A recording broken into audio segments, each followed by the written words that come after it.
السلام عليكم، إن شاء الله تكونوا كامل بخير وعلى خير. اليوم رانا رايحين نشوفو مع بعض السفنج ولا الخفاف تاع الميكسور، يعني نحضروه في وقت قصير بلا ما نتعبو. بسم الله نبداو على بركة الله.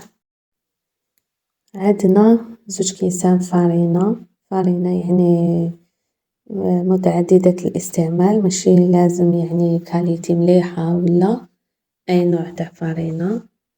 نصفيوها. هنايا أنا خدمت بالكاس تاع 250 مليلتر، واللي يحب يدير كونتيتي كبيرة يقدر يدير أي كيلة كيما تحبو. اللي يحب كيلة كبيرة يدير كيلة كبيرة، واللي يحب كيلة صغيرة يدير كيلة صغيرة. نزيد نضيف له مغرفة كبيرة خميرة تاع العجين، نزيد نضيف مغرفة صغيرة سكر، و2 كيسان ما، يعني قيس نص لتر ما، يكون دافي. هنا ما يكونش سخون بزاف ما يكونش بارد.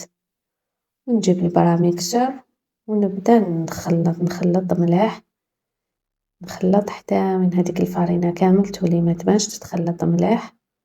نقعد واحد 3 دقايق 4 دقايق حتى وين نشوف واحد هكايا بدات تتشكل عندي واحد الرغوة هكايا، نحبس. واللي يحب يديرو غير بالفوي بالخلاط تاع اليد يقدر يدير. وشنو يعني يطول هو يخلط واحد 7 دقايق 8 دقايق وهو يخلط، من بعد نغطيوه ونخلوه يرتاح 15 دقيقة. بعد ما ارتاح 15 دقيقة نجو نكملو نضيفولو المكونات اللي مازال عندنا. نضيفلو 2 كيسان و4 فرينة. هنا أنا دالي 2 كيسان و4، نتوما سا ديبون بالاك نختلفو في مغرفة كبيرة ولا 2 سا ديبون. لا جاكم جاري بزاف زيدولو، ولا جا مليح يعني حبسو متزيدولوش. هاد الخفاف كامل أنا داليه 4 كيسان و4 فرينة. نزيد نضيف الفرينة اللي قعدت نصفيها. هاد هاد الخفاف هدايا الواحد ما يتعبش فيه كي يخدمو بالميكسور هكايا ينقص عليه. نزيد نضيف مغرفة صغيرة ملح ونخلط غير بهاد السباتشول هادي، نخلط بيها مليح. هايليك نخلط مليح حتى وين الفرينة هاديك تتخلط كامل باش تجيكم ساهلة، سيرتو للمبتدئات اللي جامي دارت الخفاف لا. هايليك كيفاش ديرو باش تجيكم ساهلة. ديرو هكا ديروها تبعو في نفس الاتجاه، تقعدو تخلطو هكا مليح هكا باش الفرينة هاديك ما تقعدش لتحتها لاصقة من تحت الغيسيبيون. نخلط مليح كي تخلط نشوف الفرينة خلاص ما راهيش تبان، نبدا نزيد نواسيها بيدي، نخبطها غير هكا شوية باليد، نزيد نخلطها هكا الفرينة تتخلط كامل مليح ويتخلطو معاها كامل المكونات باش العجين تاعنا يجي ساهل ويخمر مليح.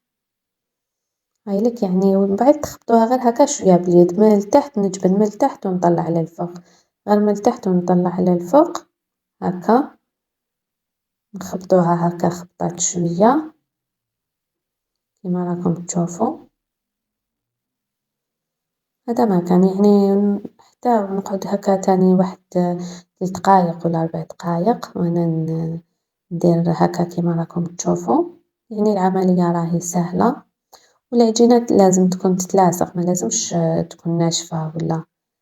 العجينة لازم تكون تتلاصق، من بعد نخليوها ترتاح حتى يتضاعف الحجم تاعها. بون في الشتا طول شوية واحد 20 ولا 25 دقيقة، ولا في الصيف ميم با كي نكونو في وقت الصيف ولا واحد 15 دقيقة يخمرها وليكا وتضاعف الحجم تاعها. أنا داتلي 25 دقيقة. هايليك بعد ما خمرت نجي نحبط لها لي غاز، نحيلها دوك الخمور كامل تاعها، نحكم ندير شوية زيت في يديا ونبدا نحيلها داك الخمور هكا. ندير كيما راكم تشوفوا تخدموا ديروا شوية زيت في يدكم، وكل ما تشوفوها تتلاصق زيدوا ديروا الزيت في يدكم هكا باش ما تحصلوش سيرتو للمبتدئات اللي جامي دارت هاد الخفاف. كل خطرة ندهن يدي بشوية زيت ونبدا ندير هكا نشكل هكايا قرصات هكا كيما راكم تشوفوا.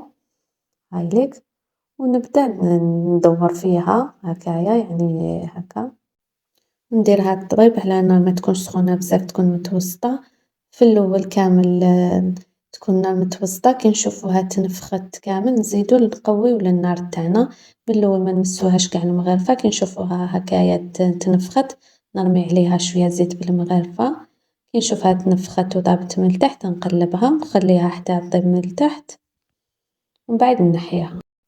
طريقة ساهلة ولازم نتبعو كامل هاد الخطوات هادوما سيرتو كي تكونو تقليو فيه، من بعد نديرو فيه كسكاس ولا في حاجة صفاية تكون كبيرة ولا يقطر من الزيت، وهاوليك راهو جاهز، يعني يوجد تمتم.